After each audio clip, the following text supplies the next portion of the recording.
Assalamualaikum warahmatullahi wabarakatuh.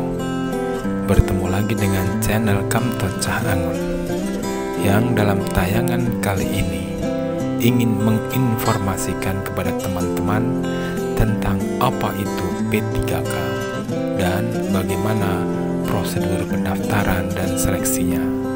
Mudah-mudahan bisa menambah informasi dan keyakinan untuk menentukan apakah P3K atau CPNS, sehingga teman-teman bisa fokus konsentrasi dan mengikuti seleksi dengan mantap dan akhirnya bisa diterima sebagai P3K maupun CPNS. Ikuti tayangan ini sampai selesai agar menjadi informasi yang penuh, dan jangan lupa subscribe, share, like, and comment agar channel Kamto Cah Angon terus berkembang, serta tekan tombol sling agar teman-teman mendapatkan informasi pertama dari channel Kamto Cah Angon. Selamat mengikuti. Baiklah teman-teman, untuk lebih memahami tentang P3K guru, mari kita ikuti pertanyaan-pertanyaan mengenai P3K berikut ini. Yang pertama, apakah masa kerja diperhitungkan dalam penentuan gaji pokok guru P3K? Jawabannya, semua guru P3K gaji pokoknya mulai dari awal ketika yang bersangkutan bekerja selama beberapa tahun di posisi yang sama. Maka gajinya akan naik sesuai dengan Perpres nomor 98 tahun 2020 tentang gaji dan tunjangan PPPK. Di tahun selanjutnya tidak menutup kemungkinan dibuka posisi guru P3K dengan golongan lebih tinggi dan bukan dari golongan 0, namun tetap mengikuti ujian seleksi untuk posisi baru tersebut.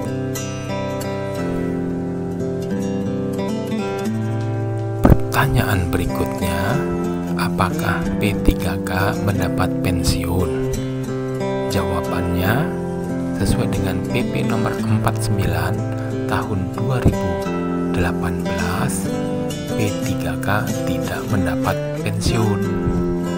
Namun pemerintah daerah bisa memfasilitasi P3K untuk membuat iuran jaminan hari tua. Pertanyaan berikutnya, berapa lama jangka waktu menjadi P3K? Sesuai dengan Permen PAN RB nomor 70 tahun 2020, bahwa masa hubungan kerja paling singkat 1 tahun dan paling lama 5 tahun. Namun kontrak dapat diperpanjang sampai dengan 5 tahun berikutnya. PPK memberitahukan masa hubungan perjanjian kerja pada saat pengajuan NIP. Pertanyaan berikutnya, apakah pemerintah daerah dapat merotasi atau mutasi guru P3K? Jawabannya, rotasi mutasi P3K merupakan kewenangan PPK. Selanjutnya, bagaimana dengan K2 formasi 2013 sampai 2014 yang sudah lulus tapi belum mendapatkan NIP karena berada di sekolah swasta? Apakah dapat mengikuti seleksi P3K? Jawabannya, jika ada kasus seperti ini, mereka dapat mengikuti seleksi P3K kembali. Bagaimana dengan guru P3K yang telah lulus lulus seleksi tahun 2019, kapan pemberkasan penetapan NIP?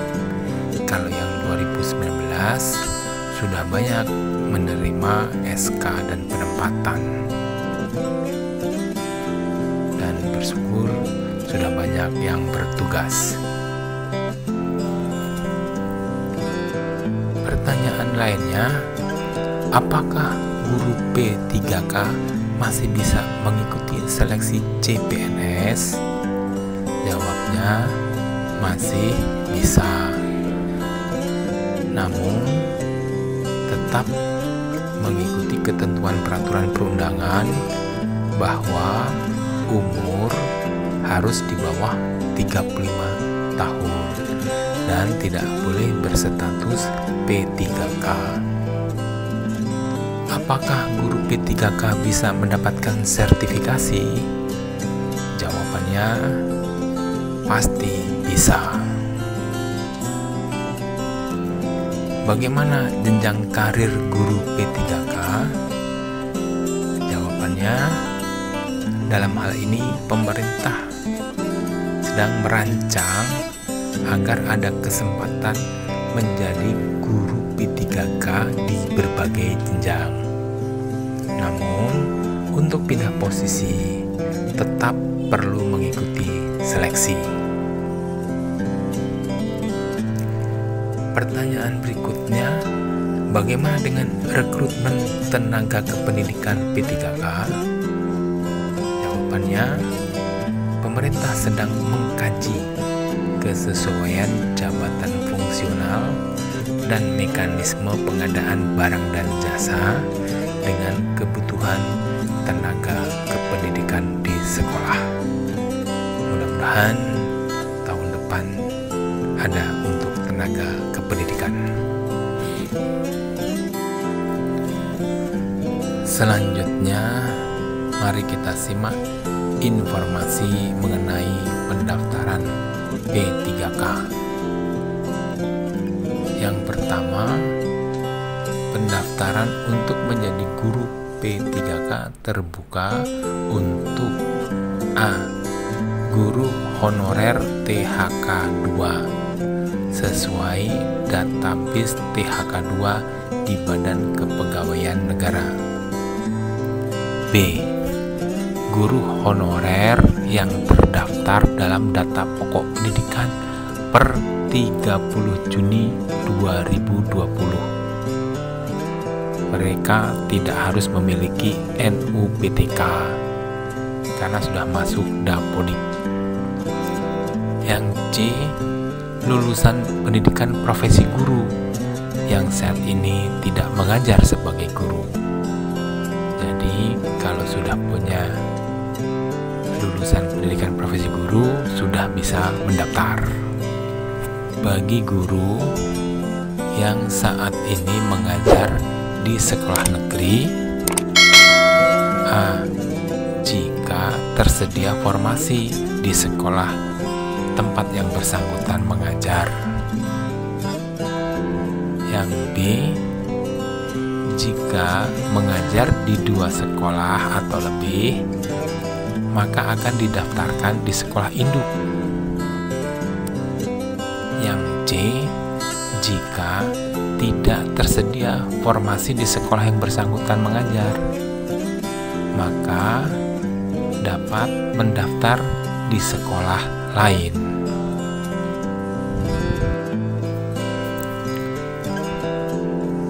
Yang ketiga, bagi guru swasta atau lulusan PPG yang saat ini tidak mengajar di sekolah negeri dapat memilih mendaftar di sekolah negeri sesuai ketersediaan formasi di sekolah tersebut.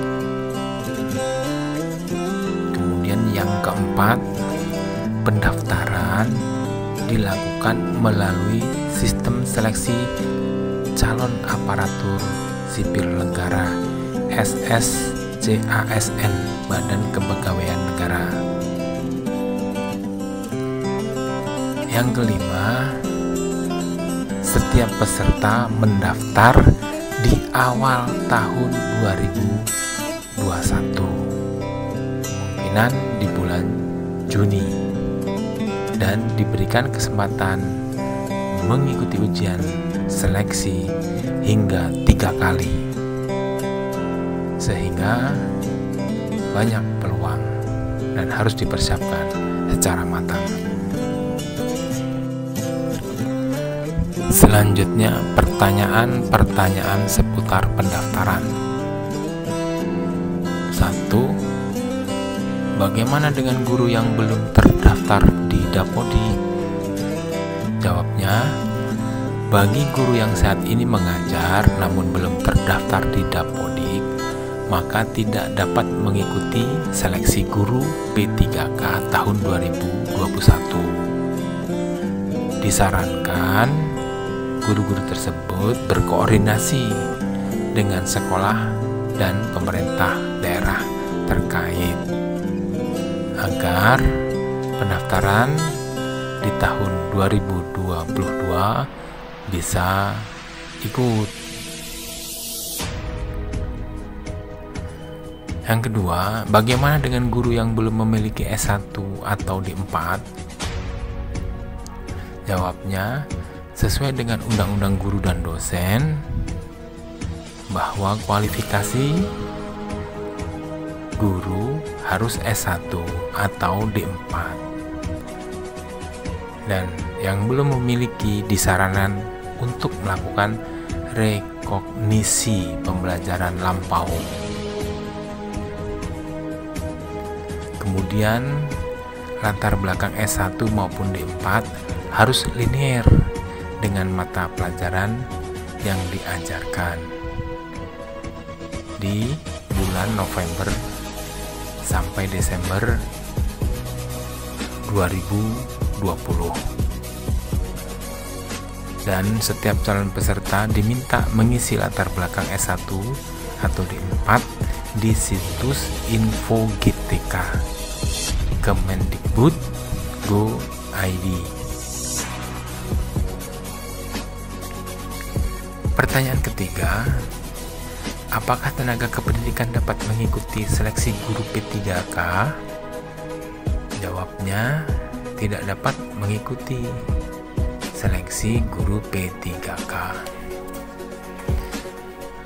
Pertanyaan keempat, mengapa guru swasta diperbolehkan mendaftar menjadi guru P3K di sekolah negeri? Karena tujuan utama seleksi guru P3K adalah memenuhi kebutuhan guru serta meningkatkan kesejahteraan guru. Yang kedua, secara hubungan kerja tidak jauh berbeda antara menjadi guru P3K dengan menjadi guru kontrak di sekolah swasta. Misalnya, jangka waktu kontrak kerja guru P3K minimal 1 tahun. Maka jika seorang guru swasta kesejahteraannya sudah layak, tidak perlu mendaftar menjadi guru P3K di negeri.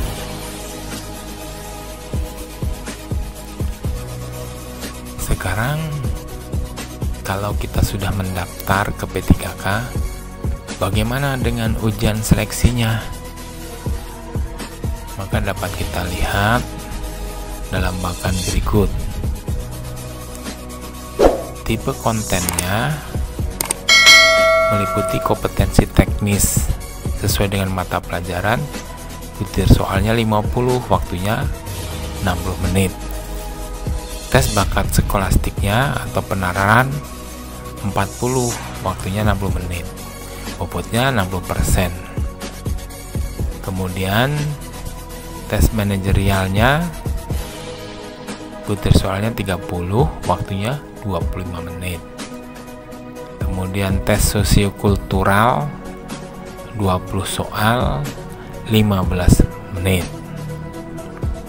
Dan pertanyaan wawancara nanti dijawab secara tertulis sebanyak 10 soal dengan 10 menit dan bobotnya 40%, sehingga jumlah butir soalnya 150, waktunya 170.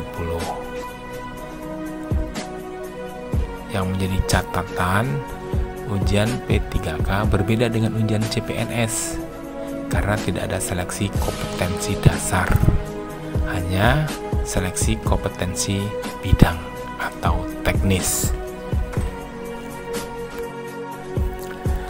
Selanjutnya, bila lulus P3K, maka informasi mengenai penempatannya adalah sebagai berikut. 1. Bagi peserta yang lulus passing grade, maka di setiap sekolah diprioritaskan guru yang sudah mengajar di sekolah tersebut dibandingkan guru swasta atau lulusan PPG yang mendaftar ke sekolah tersebut. Yang kedua, jika jumlah peserta yang lulus passing grade di sebuah sekolah melebihi formasi di sekolah tersebut, maka peserta-peserta dengan passing grade tertinggi akan ditempatkan terlebih dahulu. Kedua, peserta-peserta yang tidak mendapatkan tempat di sekolah pilihannya akan di-ranking kembali dengan ketentuan peserta ranking tertinggi akan ditempatkan di sekolah-sekolah yang paling diprioritaskan Kemendikbud berdasarkan rapor mutu di kabupaten atau kota yang sama guna mendukung pemerataan kualitas pendidikan. Yang kedua, peserta bisa menolak penempatan mereka dan memilih untuk ikut ujian seleksi berikutnya. Yang ketiga, bagi peserta yang tidak lulus passing grade, maka 1. Pemerintah daerah dapat mendistribusikan peserta yang tidak lulus passing grade untuk tetap mengajar sebagai guru honorer sepanjang kebutuhan guru di sekolah tersebut belum terisi oleh PNS atau P3K. Yang kedua, pemerintah daerah juga dapat menempatkan peserta yang tidak lulus passing grade sebagai tenaga kependidikan honorer.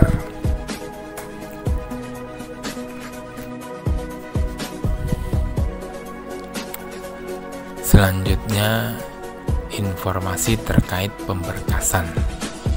Yang pertama, pemberkasan dilakukan oleh BKD. Yang kedua, setelah proses pemberkasan selesai, BKN mengirimkan NIP ke pemerintah daerah. Yang ketiga, pemerintah daerah membuat SK pengangkatan serta kontrak untuk guru P3K. Keempat, pemerintah daerah menyerahkan SK pengangkatan serta kontrak ke guru P3K.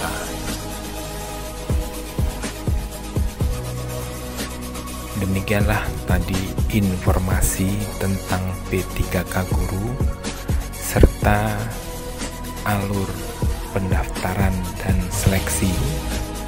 Mudah-mudahan informasi ini bermanfaat dan teman-teman bisa mendaftar dan akhirnya lulus menjadi P3K. Jangan lupa subscribe, like, share, and comment untuk channel Kamto Cah Angon. Terima kasih.